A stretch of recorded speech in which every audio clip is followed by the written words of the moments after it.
अस्सलाम वालेकुम हाज़रीन ऐं नाज़रीन। ड्रामा सीरियल गुलाम हुसैन ड्रामो दोस्तों हिन हफ़्ते पंहिंजे टाइम टेबल ते हलंदो। बिल्कुलु तव्हांखे वॾी परेशानी आहे। घणे माण्हुनि मैसेज बि कया त गुलाम हुसैन वाक़ई बंदि थी वियो, जीअं जागीर ख़तमु थी वियो, हवेली ख़तमु थी वियो, ऐं अहिड़े हिसाब सां छा गुलाम हुसैन बि पूरो थी वियो।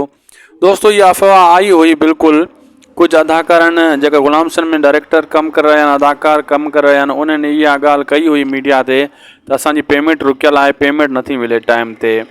ऐं इहा वजह जेके आहे न, तव्हांजो वहम बि सही आहे। तव्हां मथां उहे वीडियोज़ वग़ैरह ॾिठा हुजनि, तव्हां इहो सोचे रहिया हो जो इन जे करे मथां ड्रामो बंदि थियो हुजे, अदाकारनि खे पेमेंट न मिली, डायरेक्टर खे पेमेंट न मिली, मथां तॾहिं ड्रामे में हुननि कमु न कयो हुजे, इहा वजह हुजे। पर इहा वजह न आहे दोस्तो। इहा हूंदी आहे थोरी थकी 2-3 ॾींहंनि जे लाइ पेमेंट हेॾां होॾां थींदी आहे। मुल्क जा हालात ख़राबु लॻा पिया आहिनि, पेमेंट मिली वेंदी आहे। अदाकार इंशाअल्लाह वरी पंहिंजे रूट ते अची वेंदा आहिनि। इहो हर ड्रामे में ईअं सीन थींदा रहंदा आहिनि, सिर्फ़ु इन्हनि वटि न। तमामु जल्द जेको आहे दोस्तो तव्हां ॾिसंदव त गुलाम हुसैन जी 51 ऐं 52 एपिसोड अची वेंदी हिन हफ़्ते। अॼु त तव्हांखे ख़बर आहे जेको आहे अॼु जो ॾियारो आहे, जेको जुमो ऐं छंछरु। अॼु राति तव्हां इंतज़ारु कयो, इंशाअल्लाह तमामु जल्द जेको आहे गुलाम हुसैन ड्रामे जी एपिसोड अची वेंदी। वीडियो पुॼाणी ते उदासी टेक यूट्यूब चैनल खे ज़रूरु सब्सक्राइब कंदा। अल्लाह हाफ़िज़।